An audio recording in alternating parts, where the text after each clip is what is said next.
The dust settled on the gravel road as Margaret stepped out of the old pickup truck, her black dress clinging to her thin frame in the afternoon heat. She had buried her husband Thomas just 3 weeks ago, and the weight of widowhood sat heavy on her 28-year-old shoulders. The small farming community of Clearwater had rallied around her initially, bringing casseroles and condolences, but now the visitors had stopped coming. The silence in her farmhouse had become unbearable. Margaret stood at the kitchen window, watching the fields that Thomas had worked so hard to maintain. The crops needed attention. The fence posts were leaning, and she had no idea how to manage any of it. Her parents had passed away years ago, and Thomas had been her entire world. Now that world had crumbled, leaving her alone with debts she didn't understand and land she couldn't work. Across the valley, separated by a stretch of rocky terrain and wild grass, lived Jacob Morrison. He was 42 years old, a quiet man who kept to himself on his cattle ranch. People in town spoke about him in whispers, not because he had done anything wrong, but because he chose solitude over socializing. His wife had left him 15 years earlier, running off with a traveling salesman, and Jacob had never recovered from the humiliation. He poured all his energy into his ranch, waking before dawn and working until his muscles ached.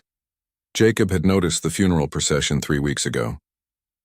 He had stood at his fence line, hat in hand, watching from a distance as they lowered Thomas into the ground. He remembered Thomas as a decent man, someone who had once helped him round up stray cattle during a storm. Jacob had wanted to pay his respects, but he knew how the town viewed him. A lonely rancher showing up at a young widow's funeral would only start tongues wagging. One morning, as Jacob rode his horse along the property line, he noticed something troubling. Margaret's cattle had broken through a section of fence and were wandering dangerously close to the main road. He watched for a moment, debating whether to intervene. The right thing to do was obvious, but he knew the complications it might bring. Still, he couldn't let those animals get hurt or cause an accident. Jacob guided his horse through the gap and began herding the cattle back toward Margaret's property. He was mending the fence with spare wire when he heard footsteps behind him. Margaret stood there in worn jeans and one of Thomas's old flannel shirts, her dark hair pulled back in a messy ponytail. Her eyes were red-rimmed, but her voice was steady. She thanked him for his help, and Jacob simply nodded, keeping his eyes on the fence. They stood in awkward silence for a moment before Margaret asked if he knew anything about running a farm. Jacob looked up then, really seeing her for the first time. There was determination in her face beneath the grief, a strength she probably didn't know she possessed. He told her he knew cattle and land, enough to get by. Margaret bit her lip, clearly wrestling with something, before asking if he might be willing to help her figure out what needed doing. She couldn't pay much, maybe nothing at all, but she was drowning and didn't know who else to ask. The church ladies meant well, but none of them understood farming. Jacob should have said no. Every instinct told him this was a mistake, that helping a young widow would bring nothing but trouble. But something in her desperate hope reminded him of himself years ago, when his own world had fallen apart. He agreed to come by the next morning to assess what needed attention. That night, Jacob lay awake wondering what he had gotten himself into. The next morning, Margaret was waiting on her porch when he arrived. She had coffee ready, strong and black, and a list of questions written in careful handwriting. They walked the property together as the sun climbed higher, Jacob pointing out problems and explaining solutions in his quiet way. Margaret was a quick learner, asking intelligent questions and taking notes. She wasn't afraid of hard work, that much was clear. They spent the morning repairing fences, and Jacob found himself explaining more than necessary, enjoying the sound of another voice after so many years of silence. Margaret laughed at something he said, a small sound that seemed to surprise her, as if she had forgotten laughter was still possible. Over the following weeks, Jacob came by several times a week. He told himself he was just being neighborly, helping someone in need. But the truth was more complicated. Margaret's presence filled something empty inside him, a loneliness he had learned to ignore but never truly overcome. She made him coffee and sometimes lunch, and they would sit on her porch talking about crops and weather and everything, except their personal sorrows. The town began to notice. Clearwater was the kind of place where everyone knew everyone else's business, and a lonely rancher spending time with a young widow was the sort of gossip that spread like wildfire. At the general store, conversations would stop when Jacob walked in. Women from the church visited Margaret more frequently, their eyes sharp with judgment disguised as concern. Margaret's sister-in-law Ruth was the first to say something directly. She appeared at the farm one afternoon, her mouth pressed into a thin line of disapproval. Ruth told Margaret that people were talking, that it wasn't proper for a widow to have a man around so soon after her husband's death. Margaret tried to explain that Jacob was just helping with the farm work, but Ruth cut her off. She said it didn't matter what the truth was, only what things looked like. After Ruth left, Margaret sat on her porch steps feeling the weight of judgment pressing down on her. She knew she should probably tell Jacob to stop coming, but the thought of facing the farm alone again filled her with dread. He had become more than just help.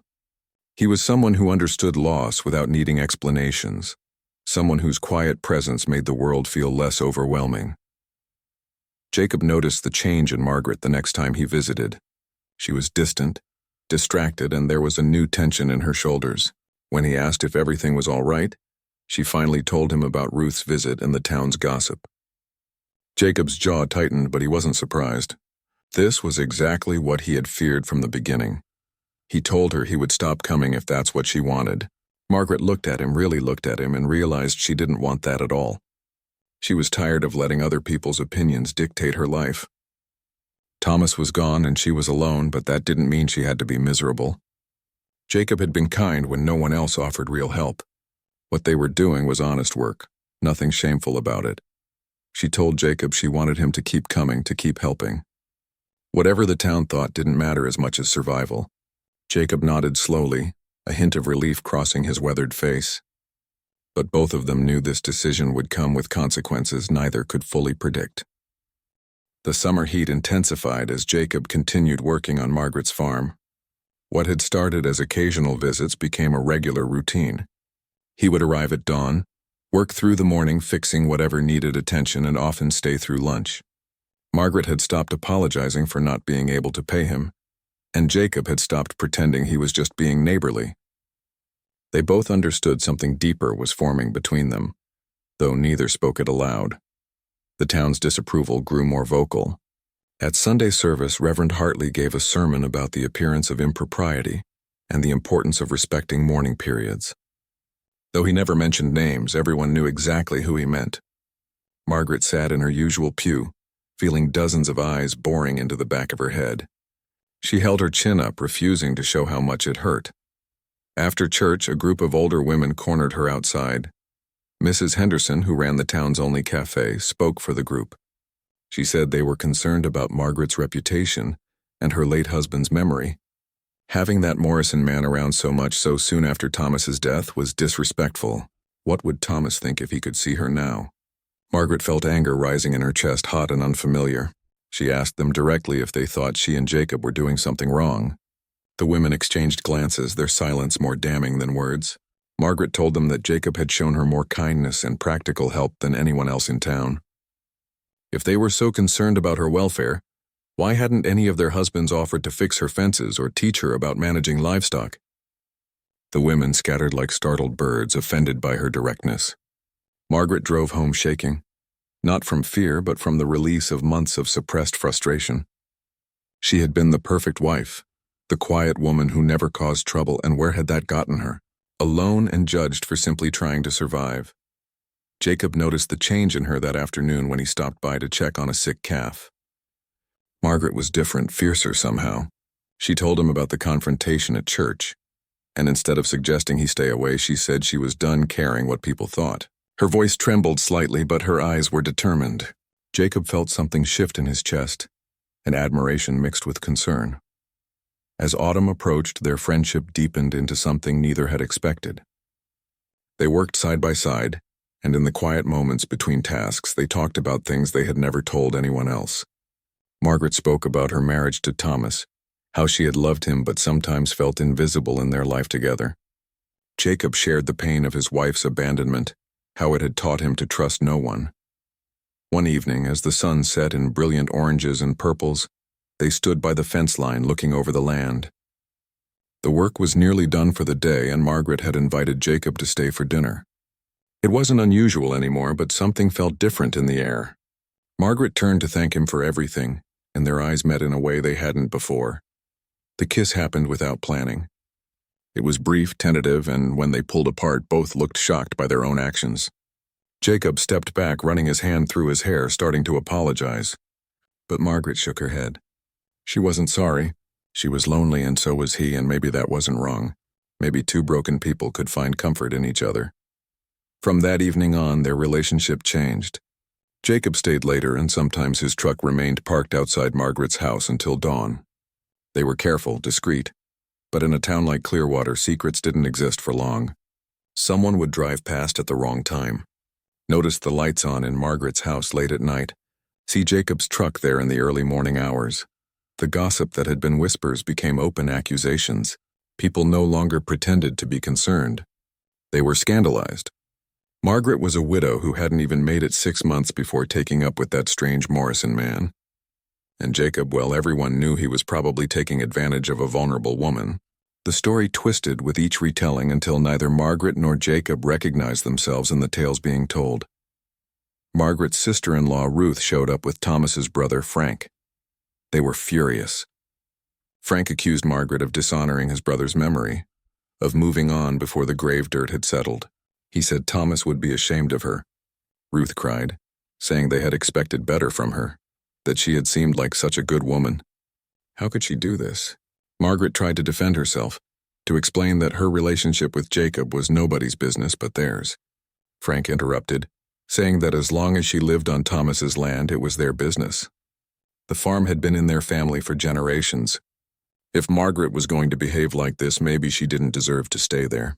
The threat hung in the air. Margaret realized with cold clarity that they could make her life impossible. Small towns had ways of forcing people out. After Frank and Ruth left, Margaret sat in her kitchen and cried for the first time since Thomas's funeral. Not because she regretted Jacob, but because she was tired of fighting. Jacob found her there an hour later. She told him everything, including Frank's veiled threats about the farm. Jacob's face darkened with anger, but his voice remained calm. He said they should stop seeing each other, at least publicly, until things calmed down. Margaret wanted to argue, but she knew he was right. They couldn't keep fighting the whole town. For 2 weeks, Jacob stayed away. Margaret worked the farm alone, and the loneliness was worse than before because now she knew what she was missing. She saw Jacob once from a distance at the feed store, and their eyes met across the parking lot. The longing in his gaze mirrored her own feelings, but staying apart proved impossible. On a rainy Thursday afternoon, Jacob appeared at her door, soaked and miserable. He said he couldn't do it, couldn't pretend she didn't matter to him. Whatever consequences came, they would face them together. Margaret pulled him inside, and they held each other as rain hammered against the windows. That night, they made a decision that would change everything. They would stop hiding and stop apologizing. If the town couldn't accept their relationship, that was the town's problem. They had done nothing wrong. Two lonely people had found comfort in each other, and that was beautiful, not shameful. The defiance felt liberating, but neither of them could have predicted what would happen next. Margaret noticed changes in her body first, subtle things that made her pause. When her monthly cycle didn't come, she tried to tell herself it was stress. When it didn't come the second month, she could no longer deny the truth. She was pregnant with Jacob's child. The realization terrified her. A widow, barely a year after her husband's death, pregnant by a man the town already viewed with suspicion. This would be the final proof everyone needed that they had been right about her and Jacob all along. The judgment would be unbearable, not just for them, but for the innocent child she was carrying. Margaret spent 3 days trying to figure out how to tell Jacob. When she finally found the courage, they were sitting on her porch in the evening cool. She spoke the words plainly, watching his face for reaction. Jacob was silent for a long moment, processing. Then he asked her what she wanted to do. Margaret realized she wanted this baby, wanted the family she and Jacob could build together despite everything. Jacob reached for her hand and said he wanted that too. He proposed right there, no ring, no ceremony, just a simple question. Would she marry him? Margaret said yes without hesitation. The engagement brought a brief moment of happiness before reality crashed down around them. Margaret knew they needed to tell people before her pregnancy became visible, but the thought of facing the town with this news filled her with dread. Jacob suggested they get married quickly and quietly, maybe drive to the county courthouse with just a witness or two. But Margaret knew that would only make things worse, make it look like they had something to hide. They decided to tell Ruth and Frank first, hoping that family would show some understanding. It was a foolish hope. Ruth screamed at Margaret, calling her names that made even Frank wince. She accused Margaret of getting pregnant on purpose to trap Jacob, of being no better than a common harlot. Frank was quieter but no less harsh. He said Margaret needed to leave the farm immediately. She had brought shame to their family name, and he wouldn't stand for it. Margaret stood her ground, pointing out that the farm was legally hers through Thomas's will. Frank's face turned red with rage as he threatened to contest the will, to make her life so difficult she would wish she had never met Jacob Morrison. Ruth added that no decent person in Clearwater would associate with Margaret once word got out. They would make sure of that. After they left, Margaret collapsed into Jacob's arms, shaking with anger and hurt. Jacob held her tight, promising that they would get through this together. He had savings, enough to support them until they figured things out. If they needed to leave Clearwater and start fresh somewhere else, he was willing to do that. But Margaret wasn't ready to run. This was her home, her land, and she refused to be driven away by judgment and gossip. The news spread through town faster than they had anticipated. Ruth made sure everyone knew, adding her own embellishments to make the story even more scandalous. At the general store, the post office, the cafe, everywhere Margaret went, she faced cold stares and whispered comments just loud enough for her to hear. Women pulled their children away from her as if shame was contagious. Men looked at her with either disgust or inappropriate interest, as if her pregnancy proved she was loose and available. Jacob faced his own version of hell. At the feed store, men he had known for years refused to shake his hand or conduct business with him. Someone spray-painted words on his barn door, crude insults about him and Margaret. His truck was keyed in the church parking lot. The few friends he had maintained over the years stopped calling or visiting. The town had decided he was a predator who had taken advantage of a vulnerable widow, and nothing he said would change their minds. Reverend Hartley came to visit Margaret, bringing his wife as a witness to maintain propriety. He sat in her living room, his face grave with disapproval. He said the church community was concerned about her soul and her moral standing. Getting pregnant so soon after her husband's death, with a man she barely knew, showed a serious lapse in judgment and faith. He suggested she might want to consider leaving town to have the baby, perhaps giving it up for adoption and starting fresh somewhere else with a clean slate. Margaret listened to his words with growing disbelief. This was a man of God, supposedly representing love and forgiveness, telling her to give up her baby to save the town from embarrassment. She asked him directly if he had come to offer support or condemnation. Reverend Hartley stiffened, saying he was offering her a path to redemption. Margaret told him to leave and not come back. She didn't need redemption for loving someone and creating life. The isolation became crushing. Margaret's few remaining friends stopped visiting after their husbands or parents forbade it. The weekly quilting circle she had attended for years made it clear she was no longer welcome. Even the doctor who had treated her for years was cold and clinical during her prenatal visits, making her feel like a prostitute rather than an expectant mother. The only person who stood by her was Jacob, and he was fighting his own battles. One night, someone threw a brick through Margaret's kitchen window with a note attached. The message was clear and threatening, telling her to leave town before something worse happened. Jacob found her sweeping up glass at midnight, tears streaming down her face. He begged her to reconsider leaving, to let him take her somewhere safe where they could raise their child without this constant hostility. But Margaret was stubborn, her determination hardened by each attack. She told Jacob she was tired of running from other people's judgment. Her whole life she had tried to be what others expected, had molded herself to fit their definition of a good woman. Where had that gotten her? Alone and widowed with no real identity of her own. This baby, their baby, was the first thing she had chosen completely for herself. She wouldn't let anyone make her ashamed of that choice. Jacob understood her reasoning, but he worried about the toll this battle was taking on her health and the baby's well-being.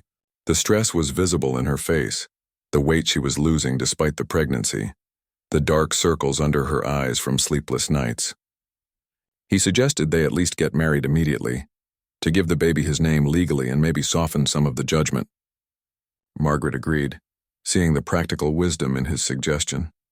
They went to the courthouse on a Wednesday morning with two strangers pulled from the hallway to serve as witnesses. The ceremony lasted 5 minutes, mechanical and devoid of romance.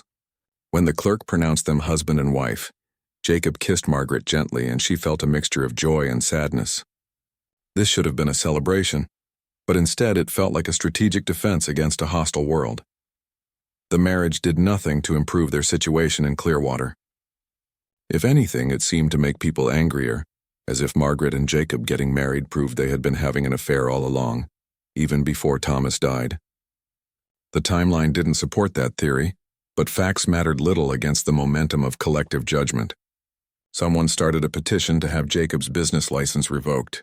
The bank suddenly became difficult about Margaret's mortgage payments, threatening foreclosure over minor technicalities. Frank made good on his threat to contest Thomas's will. His lawyer argued that Thomas had been in poor health when he wrote the will and might not have been of sound mind. It was a flimsy argument, but it tied up Margaret's ownership of the farm in legal limbo, creating more stress and expense she couldn't afford. The legal fees were mounting, and Jacob's savings were depleting faster than anticipated. Margaret's pregnancy progressed, her belly growing round despite the stress. She felt the baby move inside her, small flutters that gradually became stronger kicks. In those moments, touching her stomach and feeling the life within, she found reserves of strength she didn't know she possessed. This baby was innocent and deserved better than to be born into hatred and judgment. She and Jacob would find a way to protect their child no matter what it took. Jacob took on extra work, traveling to neighboring towns to find ranchers who didn't know the gossip and would hire him. He left before dawn and returned after dark, exhausted but determined to provide for his new family. Margaret continued working her farm as much as her pregnancy allowed, refusing to show weakness or defeat. They were both running on determination and love, pushing through exhaustion and emotional pain. One afternoon, Margaret was working in her garden when she felt eyes watching her. She looked up to see a group of teenage boys at the edge of her property, pointing and laughing. One of them shouted something crude about her pregnancy and her loose morals. Another threw a rock that landed near her feet. Margaret stood frozen, hand on her swollen belly, feeling vulnerable and afraid in a way she never had before. Before she could react, Jacob's truck roared up the driveway. He jumped out and strode toward the boys with fury in his eyes. They scattered like leaves in the wind, their bravery disappearing when faced with an angry adult. Jacob turned to Margaret, checking if she was hurt. She shook her head, but tears were flowing freely now. This was too much, the final straw breaking through her carefully maintained composure. That evening, they had the conversation they had been avoiding. Maybe leaving Clearwater was the right choice after all. Maybe protecting their baby meant swallowing their pride and starting over somewhere new. The decision to leave Clearwater felt like both a defeat and a liberation. Margaret and Jacob spent long nights discussing where they might go and how they would start over. Jacob had a distant cousin in Montana who ran a large cattle operation and might have work available. It wasn't ideal, but it was somewhere far enough away that the stain of Clearwater's judgment wouldn't follow them. Before they could finalize their plans, winter arrived early and harsh. Snow fell heavily, isolating farms and making travel dangerous. Margaret was 7 months pregnant now, her belly large and the baby active. The cold weather meant more work, keeping animals fed and water from freezing, all while dealing with the constant exhaustion of late pregnancy. Jacob did everything he could to spare her, but there was simply too much work for one person. The isolation of winter brought an unexpected peace. With roads difficult to travel and everyone focused on survival, the harassment stopped. No more threatening notes or cruel comments, just silence, snow, and the sound of wind howling around the farmhouse. Margaret found herself almost grateful for the brutal weather that kept people away. She and Jacob could exist in their own small world, preparing for their baby's arrival without the weight of constant judgment. Margaret spent her days preparing the nursery in Thomas's old office, a small room that got good morning light. She sewed baby clothes by hand, each tiny garment made with love and hope. Jacob built a cradle from oak wood, his large hands surprisingly delicate with the fine work. They talked about names and wondered whether they would have a son or daughter. In these quiet moments, they could almost forget the hostility waiting for them beyond the snow-covered hills. But reality couldn't be held at bay forever. One morning, Margaret woke to severe cramping and the realization that something was wrong. It was too early for the baby to come, still 2 months until her due date. Jacob wanted to drive her to the hospital immediately, but a blizzard had moved in overnight, making the roads impassable. They were trapped on the farm with a medical emergency and no way to get help. Jacob called the doctor, his voice tight with controlled panic. The doctor, despite his previous coldness toward Margaret, was professional now. He talked Jacob through checking Margaret's symptoms, asking questions about timing and severity. After a tense assessment, the doctor said it sounded like false labor, Braxton Hicks contractions that were common in the late stages of pregnancy. Margaret needed to rest, stay hydrated, and monitor for any signs of actual labor. If her water broke or contractions became regular, they would need to get to the hospital regardless of weather conditions. The scare forced them to confront their vulnerability. They were isolated, not just socially but physically. If Margaret went into real labor during a storm, she could die, and so could their baby. Jacob felt the weight of responsibility crushing down on him. He had brought Margaret into this situation, had gotten her pregnant knowing how the town would react, and now she was in danger because of choices they had made together. Margaret saw the guilt eating at him and refused to let him carry it alone. She reminded him that she had made her own choices, that she wanted this baby and this life with him despite the difficulties. They were a team, facing challenges together, and she wouldn't let him shoulder blame that belonged to both of them or, more accurately, to the judgment of others. Her fierce defense of their partnership gave Jacob renewed strength. As winter wore on, their supplies ran low. Jacob had to make a trip into town for provisions, something he had been avoiding. The feed store was necessary, and the general store for food and supplies. He left early one morning, promising Margaret he would be back by afternoon. She watched his truck disappear down the snowy road, feeling anxiety gnawed in her stomach. Jacob's experience in town was worse than anticipated. The months of isolation hadn't softened anyone's attitude. If anything, the townspeople had festered in their disapproval, telling and retelling the story of the scandalous widow and the lonely rancher, until it had grown into something monstrous. When Jacob walked into the feed store, conversation stopped. The owner served him with cold efficiency, taking his money without meeting his eyes.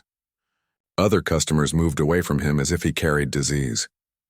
At the general store, Mrs. Henderson refused to serve him entirely. She said his kind wasn't welcome in her establishment, that she ran a respectable business for respectable people. Jacob tried to explain that he just needed food for his pregnant wife, that whatever Mrs. Henderson thought of him, surely she wouldn't punish an unborn child. But Mrs. Henderson's face remained hard as stone. She pointed to the door and told him to leave. Jacob stood in the street, snow falling around him, holding only the animal feed he had managed to purchase. He had no food for Margaret, no supplies for the baby that would arrive soon. For the first time since this ordeal began, Jacob felt truly defeated. He had failed in the most basic responsibility of providing for his family. He was standing there, lost in despair, when an old truck pulled up beside him. Tom Chen, who ran a small farm on the outskirts of Clearwater, rolled down his window. Tom and Jacob had never been friends, barely knew each other, but Tom had always been fair in his dealings. Tom looked at Jacob's empty hands and asked if he needed help. When Jacob explained what had happened, Tom nodded slowly and told him to follow his truck. Tom took Jacob to his own home, where his wife Mary greeted them warmly. Mary was from San Francisco originally, had only been in Clearwater for a few years and hadn't fully absorbed the town's closed-minded attitudes. She had heard the gossip about Jacob and Margaret, but had always questioned the harshness of the judgment. When Tom explained the situation, Mary immediately began packing boxes of food, diapers she had left over from her own children, and baby supplies. Jacob tried to refuse the charity, but Mary wouldn't hear it. She said every baby deserved a welcome into this world and every mother deserved support. What the town was doing to Jacob and Margaret was cruel and unchristian, despite all their Bible thumping. She told Jacob to take the supplies with her blessing and to let them know if he needed anything else. Tom added that Jacob should call him if there were any problems during Margaret's labor. Tom had delivered calves and foals, and while a human baby was different, he could help in an emergency if the roads were impassable. Jacob drove home with tears in his eyes, overwhelmed by the unexpected kindness. He had become so accustomed to hostility that basic human decency felt like a miracle. When he arrived home and told Margaret about Tom and Mary, she cried too. They weren't completely alone after all. There were still good people in the world, even in Clearwater. The Chen's kindness became a lifeline over the following weeks. Tom stopped by regularly to check on them, bringing supplies and news from town. Mary sent meals and homemade baby clothes. They didn't preach or judge, just offered practical support and quiet friendship. Through them, Jacob and Margaret learned they weren't the only ones who disagreed with the town's treatment of them. There were others who thought the judgment was too harsh, but most were too afraid of social consequences to speak up. Margaret's pregnancy entered its final month. Her body ached constantly and sleep became nearly impossible. The baby was large and active, pressing on her ribs and bladder, making every movement uncomfortable. Jacob doted on her, helping her up from chairs, rubbing her swollen feet, doing everything possible to ease her discomfort. Despite the physical challenges, Margaret felt a deep contentment. She was bringing a life into the world, a child created from love rather than duty or expectation. One evening in late February, Margaret felt a shift. The baby dropped lower, and she knew instinctively that labor would begin soon. She told Jacob, who immediately went into preparation mode. He checked that the truck would start, confirmed the road conditions, gathered the hospital bag they had packed weeks ago. Margaret remained calm, breathing through the occasional contraction, counting the minutes between them. But fate had other plans. That night, another massive storm moved in, worse than anything they had experienced all winter. The wind howled like a living thing, and snow fell so heavily they couldn't see the barn from the house. Labor began in earnest around midnight, Margaret's contractions becoming regular and intense. There was no possibility of reaching the hospital. Their baby would be born on the farm, with only Jacob to help deliver it. Jacob called Tom Chen immediately, his hands shaking as he dialed. Tom answered on the second ring, his voice alert despite the late hour. When Jacob explained that Margaret was in labor and the storm made travel impossible, Tom didn't hesitate. He said he was coming over, storm or no storm. Mary got on the phone and talked Jacob through preparing the space, gathering clean towels, boiling water, creating as sterile an environment as possible in the farmhouse bedroom. The next hours were the longest of Jacob's life. He held Margaret's hand through contractions, wiped sweat from her forehead, and tried to project a calm he absolutely didn't feel. Margaret was brave beyond measure, breathing through pain that he could see etched on her face. She squeezed his hand so hard during contractions he thought his bones might break, but he never complained. This was nothing compared to what she was enduring. Tom arrived looking like a snow monster, covered head to toe in white. He had walked the last mile when his truck could go no further, carrying a medical bag and supplies. His presence brought immediate relief to Jacob, who had been terrified of facing this alone. Tom examined Margaret with professional efficiency, checking her dilation and the baby's position. He announced that everything seemed normal, but this was her first baby and labor could take many hours. He was right. The labor stretched through the night and into the next day. Margaret moved through stages of exhaustion, determination, and desperation. There were moments when she cried that she couldn't do it anymore, that it hurt too much. Jacob stayed beside her, whispering encouragement even when he felt his own strength failing. Tom remained calm and steady, a rock in the chaos, checking Margaret's progress and monitoring for any signs of complications. Outside, the storm raged on. The world had narrowed to this single room, this woman laboring to bring life into a harsh world, this man supporting her with everything he had, and Tom guiding them both through the process. Time lost meaning. There was only the rhythm of contractions, Margaret's breathing, and the sound of wind battering the walls. Finally, as the storm began to break and weak afternoon light filtered through the window, Tom said it was time to push. Margaret gathered her last reserves of strength and bore down with a warrior's determination. Jacob supported her back, his voice hoarse from hours of encouragement. With each push, Tom coached and guided, his experienced hands ready to catch the baby. The baby came in a rush, a slippery, beautiful miracle that Tom caught expertly. The sound that filled the room next was the most wonderful thing Jacob had ever heard, his child's first cry. Tom cleaned the baby quickly, checking all the vital signs before wrapping the infant in warm towels.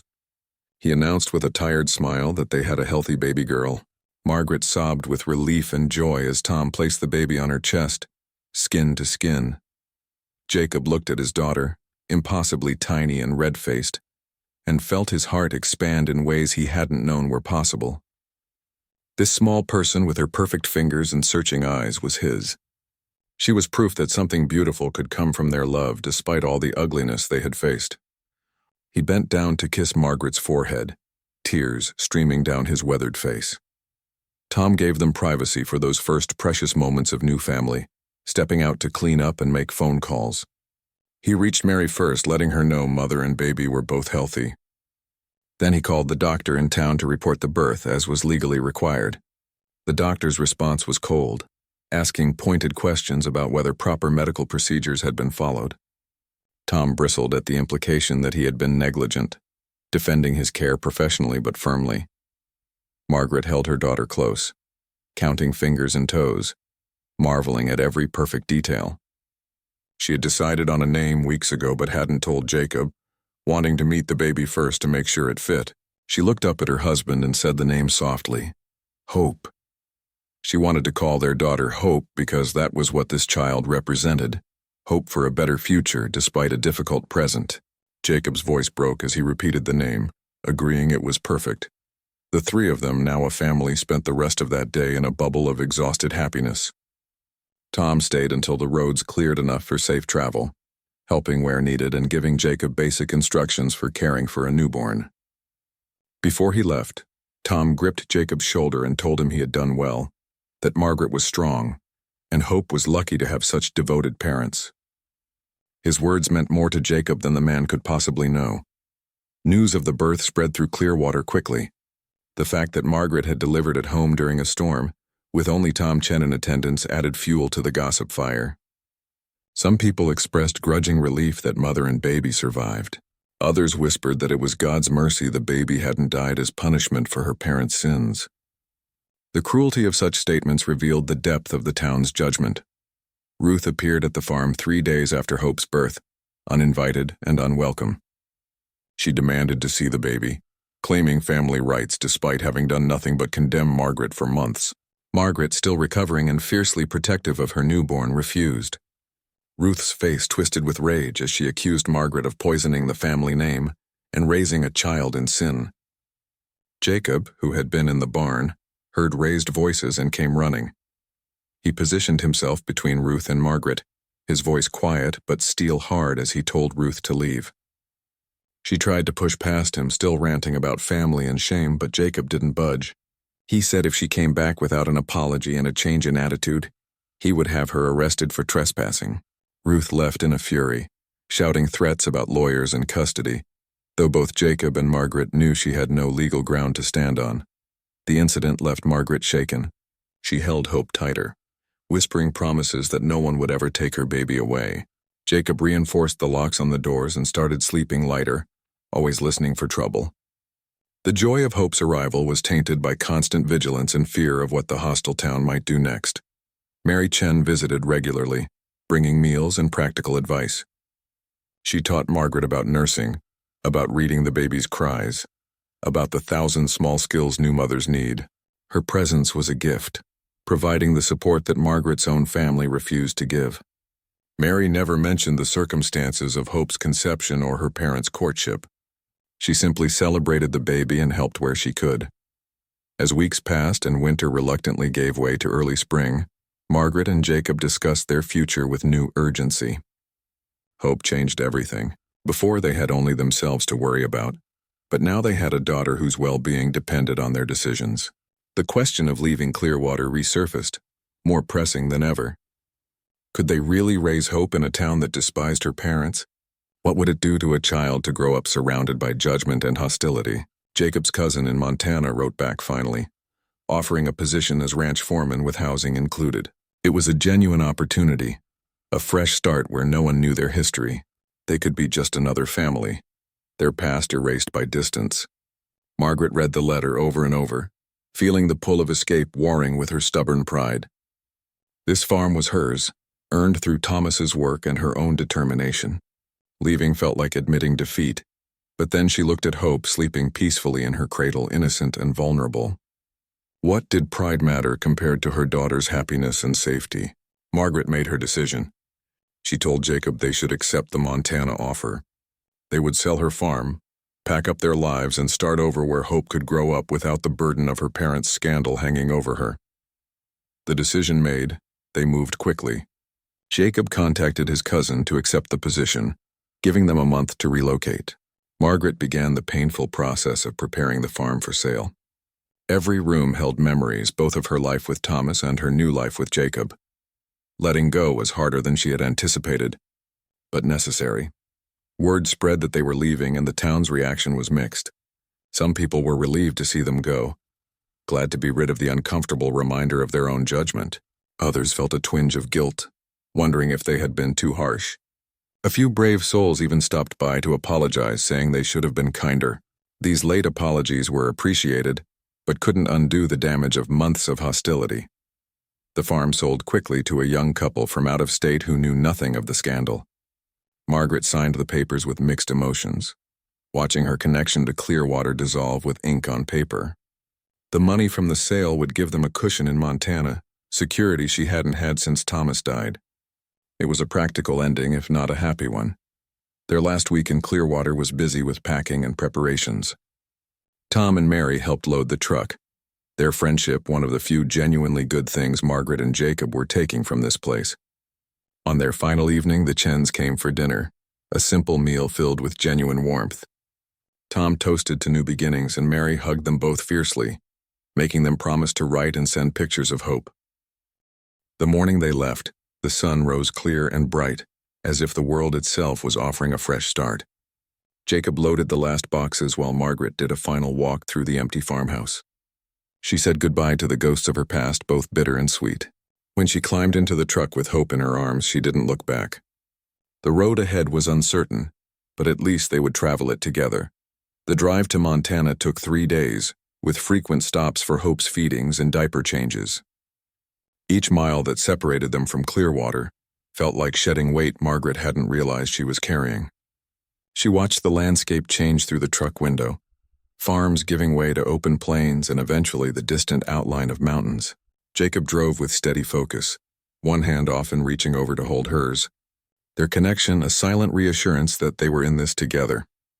They arrived at the Morrison Ranch on a Tuesday afternoon, exhausted but hopeful. Jacob's cousin, Robert, greeted them with genuine warmth and none of the judgment they had grown accustomed to.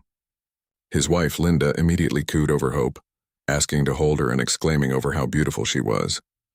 The simple act of someone celebrating their daughter without qualification brought tears to Margaret's eyes. This was what normal should feel like. The foreman's house was small but solid, with 2 bedrooms and a view of rolling pasture lands. It wasn't fancy, but it was clean and private, and most importantly, it was theirs without strings or history attached. Margaret walked through the rooms imagining how they would arrange their furniture, where Hope's cradle would go, how they could make this place a real home. For the first time in over a year, she felt something like peace settling in her chest. Robert put Jacob to work immediately, which suited Jacob perfectly. He had always been a man who processed emotions through physical labor, and the ranch provided plenty of that. He woke before dawn to help with cattle, mended fences, assisted with spring calving.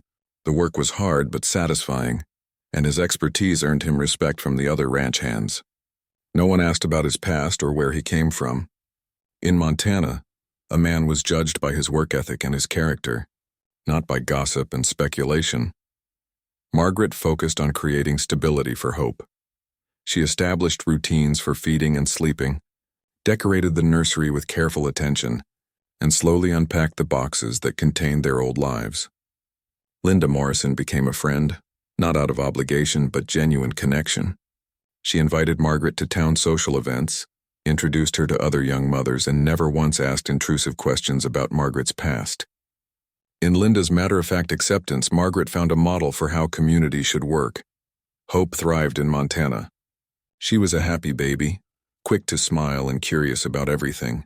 Margaret would sit on the porch holding her daughter, pointing out horses and explaining the world in soft tones. Jacob would come home from work and scoop Hope into his strong arms, his weathered face transformed by joy. They were building something real here, a family not defined by scandal but by love and commitment. The first time someone in town asked about Margaret's history, she felt her old anxiety resurface. A woman at the general store, making polite conversation, inquired where they had moved from and what had brought them to Montana. Margaret's throat tightened as she prepared for judgment. But the woman was simply making conversation, and when Margaret answered vaguely that they had come for work opportunities, the woman accepted it without prying. It was a revelation. Not everyone needed to know everything. Their past could remain private if they chose. As months passed, Jacob and Margaret slowly relaxed into their new life. The constant vigilance faded. They stopped expecting hostility around every corner. Jacob's paychecks were steady, allowing them to save money and plan for the future. Margaret started a small garden, finding joy in making things grow. Hope hit developmental milestones right on schedule, each one celebrated with pride and wonder. They were not just surviving anymore. They were actually living.